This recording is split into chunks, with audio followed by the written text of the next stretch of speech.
नमस्कार दोस्तों, ये वीडियो हमारे आरआरबी जेई के प्रिपरेशन कर रहे एस्पिरेंट के लिए है। जैसा कि आप लोगों को पता है कि आरआरबी जेई के तरफ से नोटिफिकेशन का ड्राफ्ट आ चुका है। टोटल 4100 पद का रिक्रूटमेंट 2026 में आने वाला है। हम लोग अभी RDSO लखनऊ में विजिट में आए हुए हैं और हमारे मित्र साथीगण बहुत सारे यहाँ पे हैं। चलिए पूछते हैं कि कैसे उन्होंने आरआरबी जेई का तैयारी किया था और आपके लिए क्या सजेशन रहेगा उन लोगों का, वो मैं करने का प्रयास करता हूँ। तो मिलिए इन लोगों से। कुछ मित्र लोग हैं, जैसे हमारे अभिनव सर हैं, उसके बाद इकबाल, उसके बाद राजभान सिंह और हितेंद्र। तो पहले हितेंद्र से स्टार्ट करते हैं कि सर, जो रिक्रूटमेंट अभी आया है उनके लिए आप क्या बोलना चाहेंगे कि कैसे वो प्रिपरेशन करें, जो नए लड़के हैं जो अभी स्टार्ट ही कर रहे हैं। प्रिपरेशन के लिए सबसे पहले तो आपको प्रीवियस ईयर पे ज़्यादा फोकस करना होगा। अगर आपके सब्जेक्ट स्ट्रांग है तो आरआरबी के प्रीवियस ईयर पे ही फोकस कीजिए। प्री के लिए तो जो सीजीएल की तैयारी कर रहे हैं, नॉर्मल एग्ज़ाम की तैयारी कर रहे हैं, उन पे फोकस करेंगे तो हो जाएगा।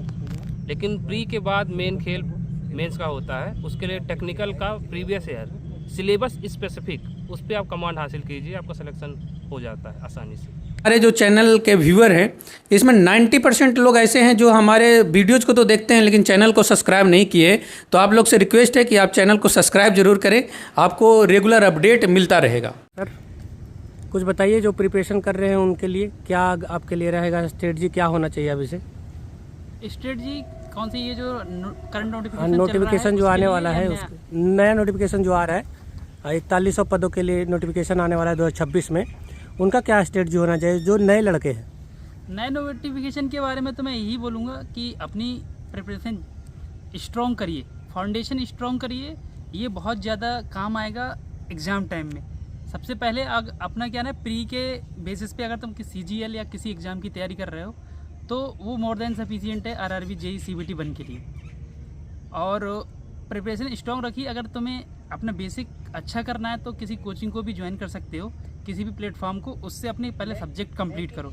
सब्जेक्ट कंप्लीट करने के बाद प्रीवियस क्वेश्चंस उठाओ, उससे तुम्हें आइडिया लगेगा कि कैसे कितने लेवल के, मतलब मॉडरेट, टफ या बहुत सिंपल क्वेश्चन, कैसे क्वेश्चन आते हैं, उससे बहुत अच्छा तुमको आइडिया होगा। उसके बाद क्या करना है, मॉक टेस्ट दो, फुल मॉक टेस्ट दो और सब्जेक्ट वाइज मॉक टेस्ट दो। उससे क्या है कि टाइमिंग के बारे में बहुत अच्छी जानकारी मिलेगी। सेम CBT 2 में करना है।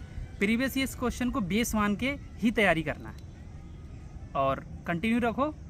एक दिन सिलेक्शन जरूर होगा, बस प्रिपरेशन अपनी जारी रखो। Okay, thanks. क्या होना चाहिए आरआरबी जेई का स्ट्रेटजी जो अभी नए बच्चे आ रहे हैं उनके लिए?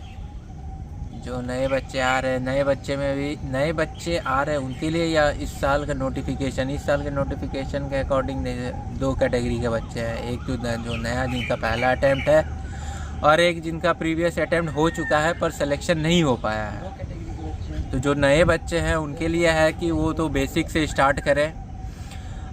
सबसे पहला काम तो नए बच्चे ये करें कि सबसे पहले सिलेबस को देखें, क्योंकि कई बार सिलेबस ना देखने के चलते कुछ भी पढ़ने लग जाते हैं और सिलेक्शन ना हो पाता है। तो सबसे पहले तो सिलेबस देखें, क्या पढ़ना है क्या नहीं पढ़ना है। फिर कहाँ से पढ़ना है ये भी इम्पोर्टेंट है, क्योंकि आरआरबी जेई के लिए बहुत कुछ पढ़ना नहीं है। और जैसे कि रेलवे के अदर एग्ज़ाम्स के लिए अगर जनरल साइंस का बात करें तो बहुत थोड़ा इधर उधर से क्वेश्चंस आते हैं, पर आरआरबी जेई में NCERT स्पेसिफिक क्वेश्चन आता है, तो इसके अलावा कुछ ना पढ़ें। फिर मैथ्स पे फोकस करें, क्योंकि मैथ्स बहुत इम्पोर्टेंट होता है। मैथ्स में नंबर तो लाना ही लाना है, क्योंकि इसमें जो प्रीवियस अटैम्प्ट वाले बच्चे हैं उनका तो नंबर बहुत ज़्यादा आता है। तो आप भी कोशिश करें कि मैथ्स को अच्छे से तैयारी करें और विदिन टाइम लिमिट्स में इसको कंप्लीट करने का कोशिश करें, क्योंकि कई बार ऐसा क्वेश्चन आ जाता है जिससे कॉन्फिडेंस लूज़ हो जाता है, तो अदर सेक्शंस भी ख़राब चला जाता है। तो तैयारी अच्छा करें। और हाँ, रीजनिंग का सिर्फ एक ही फंडा है कि प्रैक्टिस जितना कर सकते हैं, क्योंकि रीजनिंग कोई मतलब ऐसा नहीं है कि इसका कहीं से कोर्स लें या कुछ करें, ऐसा लेने का कोई ज़रूरत भी नहीं है। जितना प्रैक्टिस करेंगे उतना दिमाग खुलेगा, उतना आप रीजनिंग को सॉल्व कर पाएंगे। और जिनके लिए अगर जिनका सेशन, जिनका shift second day third day पड़ता है, उनके लिए पेपर थोड़ा इजी हो जाता है, क्योंकि वो फिर प्रिडिक्ट कर पाते हैं कि किस तरह का क्वेश्चन आता है, और क्वेश्चन रिपीटेड पैटर्न में रहता है। पहले दिन के जो जिस तरह का आता है उसी तरह का सेकेंड थर्ड डे भी सेम क्वेश्चंस रहता है, सेम टॉपिक सेम तरह का क्वेश्चंस रहता है। तो और जो पुराने बच्चे हैं उनके लिए तो यही है कि वो बस अपना मॉक पे और रिवीजन पे फोकस करते रहें और प्रीवियस ईयर क्वेश्चंस पे। बाकी हर तरह के बच्चों के लिए इस साल के वैकेंसी अच्छी आई हुई है, 4100 के आसपास है। तो सबको ऑल द बेस्ट, और होप करते हैं कि इस बार हो जाए सिलेक्शन। चलिए, CBT 1 का तो फुल स्टडी आपने बता दिया।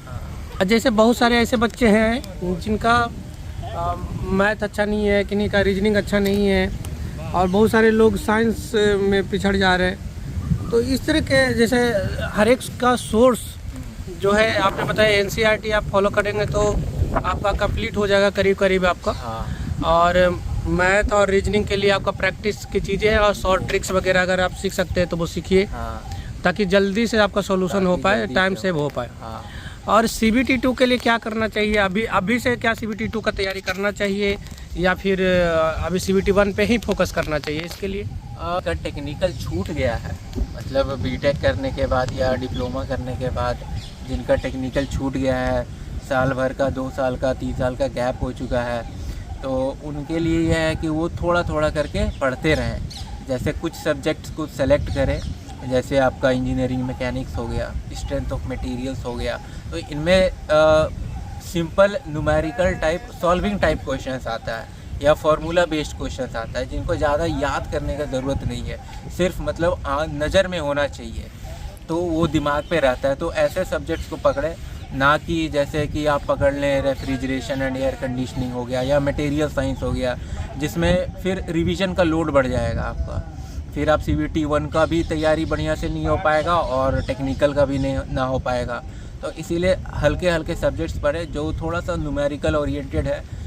जैसे इंजीनियरिंग मैकेनिक्स में मूवमेंट ऑफ इनर्शिया कैलकुलेट करना होता है, सिंपल फ्रिक्शन पे क्वेश्चंस आता है, तो ये इजी है और रिवीजन के थ्रू होता चला जाएगा। चलिए, धन्यवाद।